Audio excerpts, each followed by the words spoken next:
Welcome to the Grid Mod Pod, brought to you by AEIC. In this podcast, you'll hear from the utility industry's top operations leaders on how their companies are working to modernize and improve our ever-evolving power grid. Thanks for joining us. I'm Dr. Elizabeth Cook, your host of the Grid Mod Pod and Vice President of Technical Strategy at AEIC. On today's episode, I discuss how utilities across the country are thinking about wildfire mitigation, risk, and operational readiness with Adam Johnson. This issue is important because wildfire mitigation is no longer a conversation limited to the Western United States. As climate patterns shift, development expands, and population growth changes, the footprint of utility systems, more organizations are being forced to rethink how they understand risk, prioritize investments, and coordinate across teams. Wildfire readiness requires more than one program or one development. It depends on clear visibility across assets, vegetation, operations, GIS, IT, and planning. So you'll hear why wildfire mitigation is becoming this broader national issue, how utilities can start small, scale strategically, and understand the difference between probability and broader impact, and really why cross-functional integration and collaboration are essential to making this possible. We hope you walk away from this podcast with insights and momentum needed to spark change in our industry. Adam, welcome to the show. I look forward to sharing your journey, your perspective, and really the lessons learned and the challenges that you've kind of received and now are excited to share with others. So, Adam, welcome. Introduce yourself. Thank you so much, Lou. I'm happy to be here this morning. So my name's Adam Johnson. I am the manager of wildfire management within the emergency preparedness organization of our power grid operations department for Duke Energy. So power grid operations department is primarily our system electric utilities across the company that operate our transmission and distribution assets across 6 different states. The electric utility operations serve approximately 8.5 million customers across Indiana, Ohio, Kentucky, North Carolina, South Carolina, and Florida. So as part of our centralized focus on wildfire mitigation over the past 18 to 24 months, we have developed a very small yet centralized governance organization to manage those activities and install new programs and processes focused specifically on wildfire reduction and prevention measures. There's a lot to unpack there. And I think, one thread of grid modernization and what it actually means, because, the words we use, the language we use, the concepts we create, especially as a industry, do have a ripple effect. And sometimes we lose sight of that. And so when we think about wildfire mitigation, it has become a big part of the industry's efforts really since the fires in California. I know San Diego started their journey in 2009. So a lot has happened. So I think it's an area that if you focus on kind of the trends or the journey or the realization, it shows that if understood, utilities can move fast, right? So thinking about your journey and kind of where you were and maybe how you came into this role, just a little bit of insight, how long has this effort been being created? Kind of not, what was the timeline per se? Because that's another thing is everyone thinks that we can turn on these capabilities overnight, right. But it really, there's a methodicalness to it. And also there's a cost and there's a human resource and there's So anyway, kind of peeling back the onion, what was that journey like as you kind of walked into really this project that we'll talk about? Yeah, I think you hit on a key point that, operating electric utility is such a dynamic and complex process. There has to be, almost a symphonic journey across all the business units and parts of the organization that have to work almost seamlessly in order for us to be successful. And this really is no different in that process. Obviously, with visibility within the industry, we understand that fire ignitions are a potential issue with any electric utility. It's really synonymous with operating the business. Now, how you manage that and how we're able to focus on minimizing those exposures is really the challenge of the program itself. So, beginning late in 2023, early in 2024, the company really began to see the eastern part of the country evolving into massive growth potential across our population densities realistically, especially within our Carolinas and our Florida territories. We're seeing non-traditional areas that have historically been what would be considered wilderness or wildland areas have now become residential properties and areas of development. And therefore, we're obviously looking forward to serving those customers and continuing with that growth. But that also leads to potential for additional exposure for those customers, for those communities, and for the company as we develop, design, and install infrastructure within those non-traditional areas. So having the foresight to understand that typically this issue, if you will, has primarily been focused on the western part of the country, we still have opportunities for exposure anywhere within the contiguous 48 and as well as other countries. So just as opportunities for operating prudently, we understood that there was a potential to improve upon those processes and organizations. So the company began really focusing on where do fires occur? Where are the environments that are more conducive for successful fire ignitions? And can we focus on the facilities within those particular areas to leverage our grid resiliency processes that are already in place, identifying potential components that are more likely to fail, identifying areas of improvement within our vegetation management organizations to reduce the overall conflicts with overhead electric facilities in order to drive down the potential for us to encounter ignitions, potentially contribute to those ignitions, and ultimately prevent unnecessary and unplanned outages for exposure to those facilities in those particular areas. So that was the catalyst for the entire program. And so, I'm a little bit biased and I really want to pull out,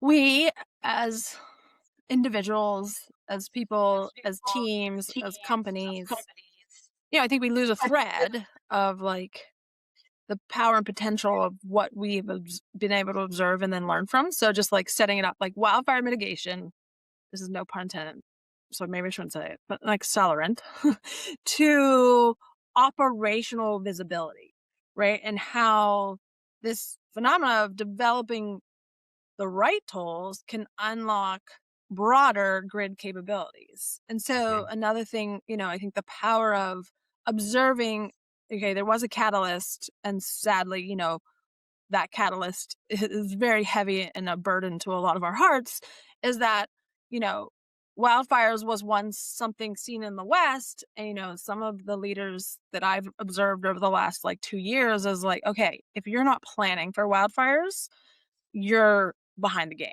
And so there's a reality that has become a part of the industry. And then also you learn that actually a lot of utilities were actively in a space, but no one defined the role of who they should be. Right. And so in a very quick period of time, and I think you will talk to this, the utility has now adopted and created tools that make them a key partner in the prevention, mitigation, and just awareness of said events. Where prior it was being a part of it, but not being the leader of it.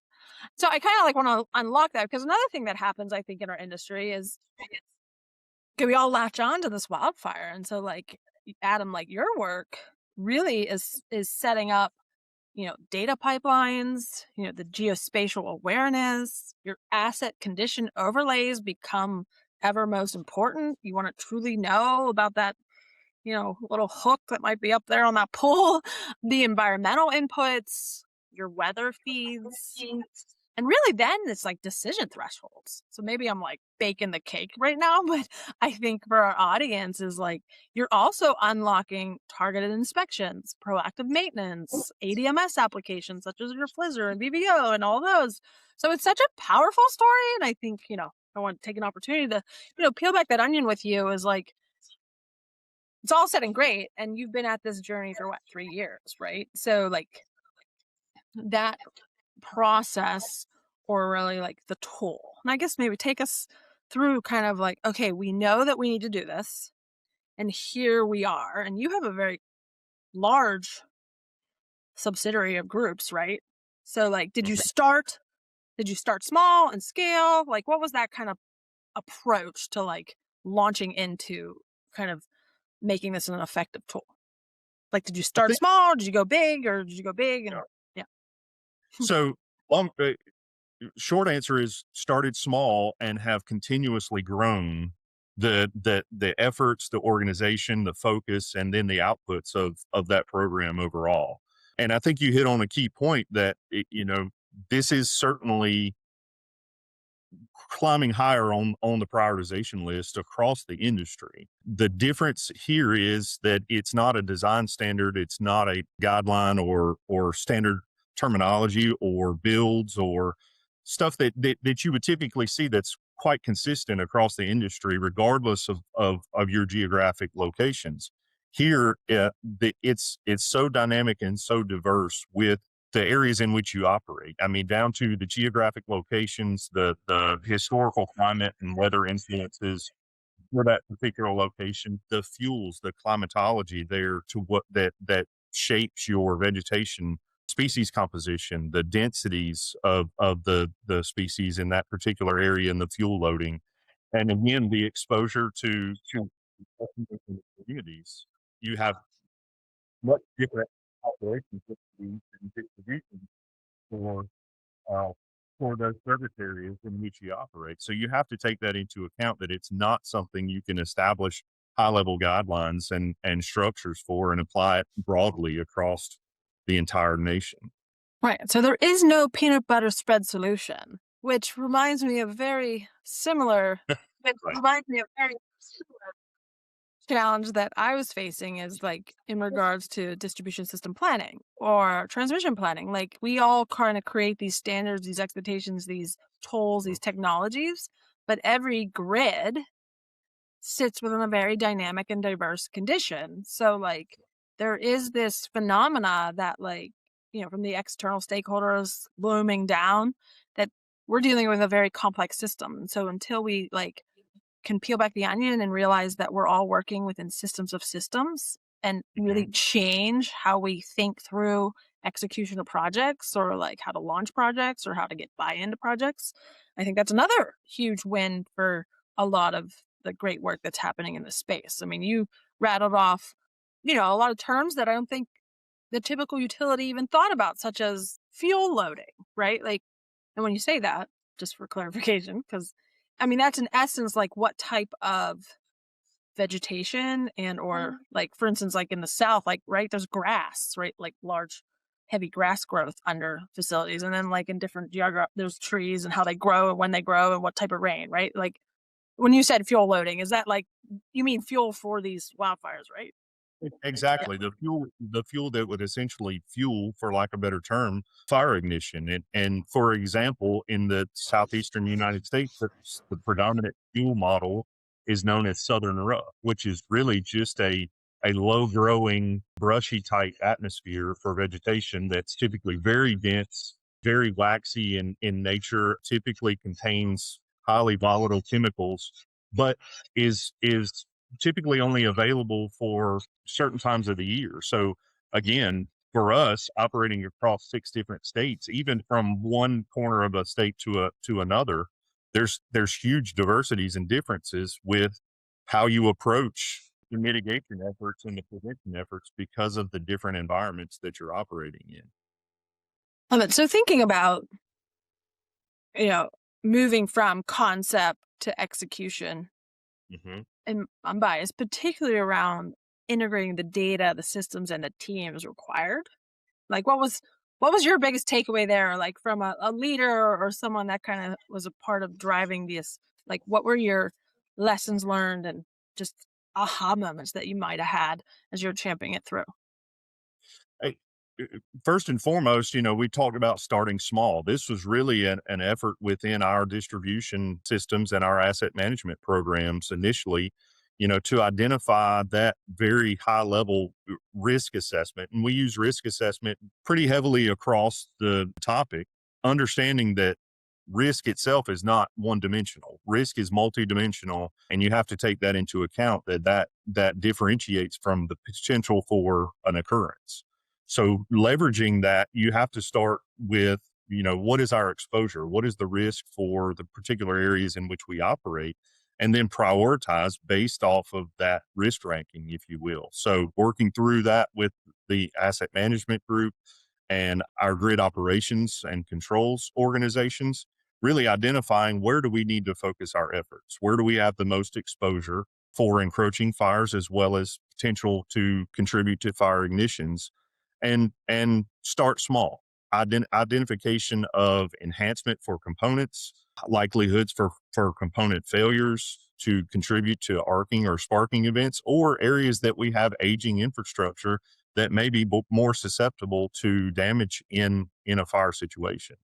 And growing from there, we now understand, looking back on it, that it's different even across the different business units in which you're operating. If you look at it from a substation facility, or now even a renewable facility such as a solar site or a bulk electric storage facility, those approaches are much different. The preparations have to be different, and the preparations for any adjustments or modifications to the grid have to be accounted for downstream, just as you would with daily operations. So it's really a cascading effect across the company. As you identify one area of focus for potential opportunity, that expands across multiple different departments and multiple different operations.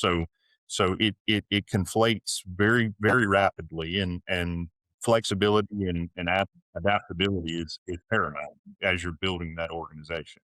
Me and Adam did not really talk a whole lot before this interview. So, if any of my avid Grid Mod Pod listeners, you're walking right into all of the dynamics that I think, what I heard, concept to execution, start small, required an enormous amount of conversations with other counterparts within the business unit, Right. which, you rattled off asset management and operations just as two, and just thinking like they also have their mind running on their series of challenges and priorities. And right, so like something that I don't think we talk about enough, as like the effort in itself is the job and the process to be done.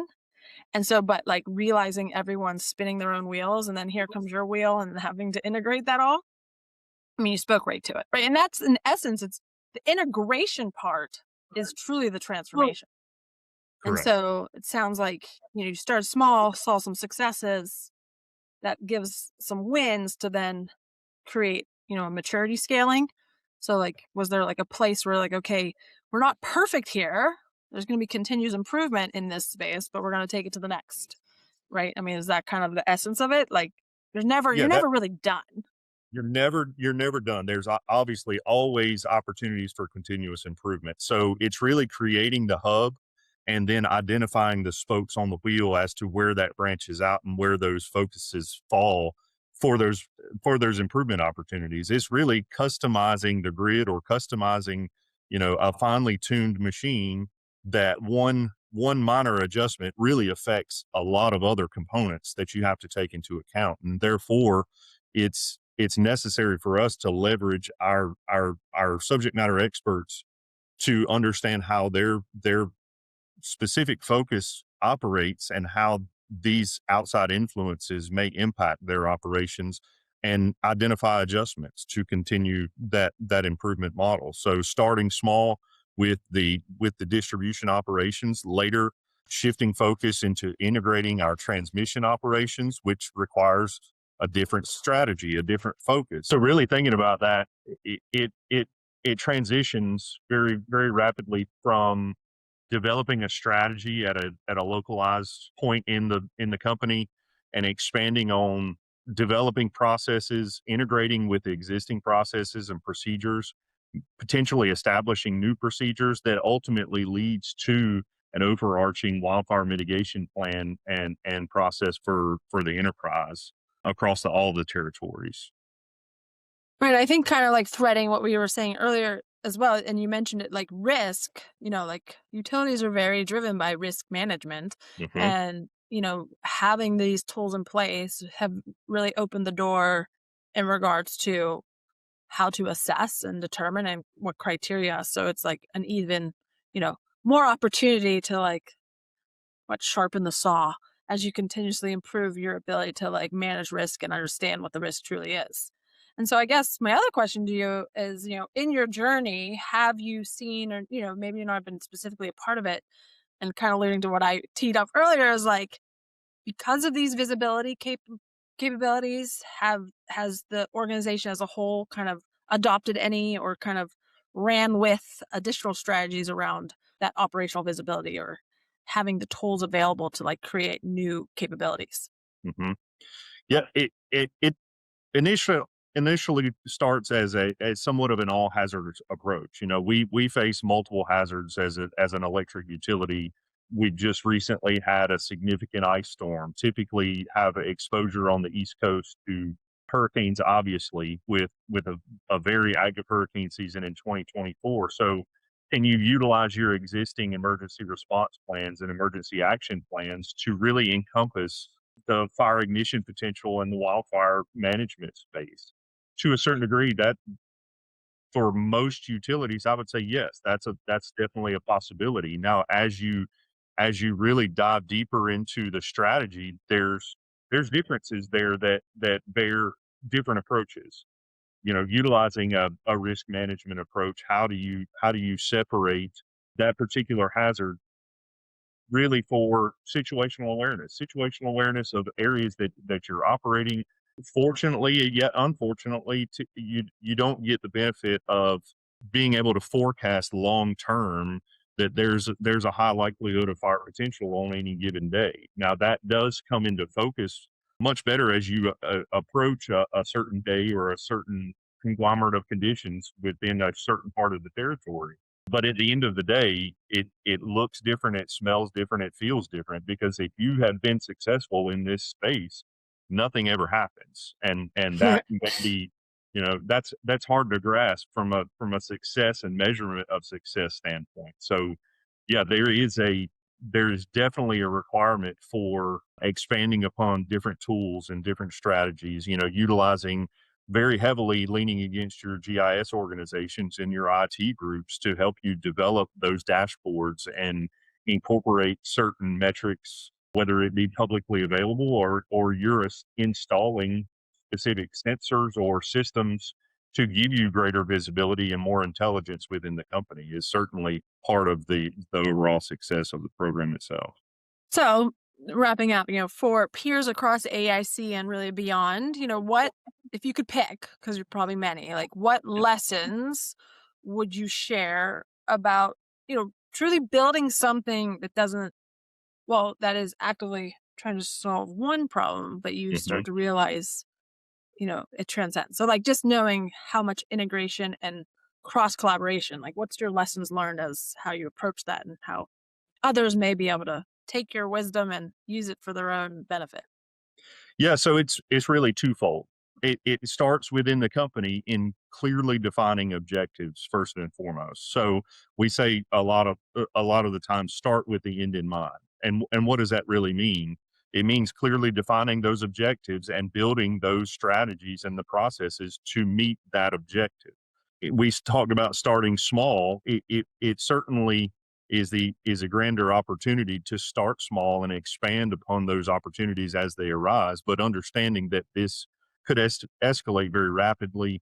I mentioned modification of a component or a process really has potential to touch other parts of the company, of the operation. So think about those and how they may integrate across the entire footprint. I think that really assists you in developing the focus and understanding what the overall effort is going to entail. There's a number of key partners and key players within the company, from the originators with the operations teams and the asset management teams to our vegetation groups and our engineers, the overarching ability to manage from a centralized governance organization if you feel that's necessary within the company, to your reliability groups and your protections and control groups, as well as your communication strategies for within your government affairs, with your community relations, your corporate communications, making sure your internal and external stakeholders understand the focus alike. Those are all ideas to build upon early on in the process rather than having to pivot and incorporate those items in the future as you're still building the process out. And lastly, I'll mention this is a wholly collaborative effort across the industry. A lot of times we work, whether it be intentional or unintentional, in silos within your particular companies or even within your particular organizations within the company. This is not a situation where our innovation needs to be proprietary, if that makes sense. And what I mean Right. by that is we have to continuously work into the innovative space to maintain focus and be on the forefront of the issue, but it can't be within a proprietary format where we're not sharing those best management practices across the industry because it affects us all alike. Best management practices for what has worked, but really what didn't work. So you don't get to the point where you're constantly including barriers and realizing barriers that others have already navigated. It's really necessary for us to improve. I love all these lessons. And I just have to say, you may just become the AIC spokesperson. And another fun fact is, like you said, with the end in mind, and earlier I said sharpen the saw, and I'm a big 7 Habits of a Highly Effective Person by Stephen Covey. And so I think what we've shared here is actually multiple of his habits, like the whole proactive, be proactive. I think that's the first one. Like another one was like first things first. So like small steps. So I think I actually synergize is number 6. So anyway, to make these types of projects impactful is be a steward of the highly effective principles. Anyway, I love it. Well, thank you for sharing your work. And truly what stands out is that this project, this program, your effectiveness within the organization, it's not just about wildfire mitigation.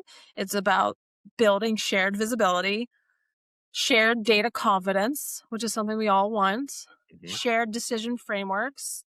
And I think, that is in essence, why AEIC exists, precisely for the reason that it creates the environment where utilities can step outside their organization in a non-competitive forum and learn from another's integration efforts. And I think that's like a common mishap. Like we can all share the end product, but the true value of coming together and experiencing things that we do on a daily basis with others that are experiencing it and then talk about the making is really powerful to then go back and drive those learnings or understand the risk or what type of data was used and what events to not wait for, maybe take a leap ahead knowing that it happened to others.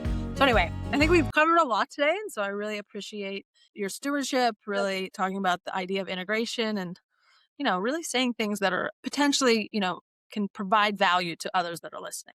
So thanks again. And for our listeners, if anything resonated today or you share with a peer, thank you for listening and thank you for being a part of this community as we transform the grid together. That's a wrap for this week's episode of the Grid Mod Pod. Thanks for tuning in. We hope today's conversation got you thinking about new and creative ways to improve our power grid. Be sure to subscribe to our YouTube channel to be the first to hear new episodes. This podcast is brought to you by AEIC, the place where operations leaders come together to share knowledge and provide guidance to the electric utility industry. We'll be back with a new episode soon. Until then, keep powering on.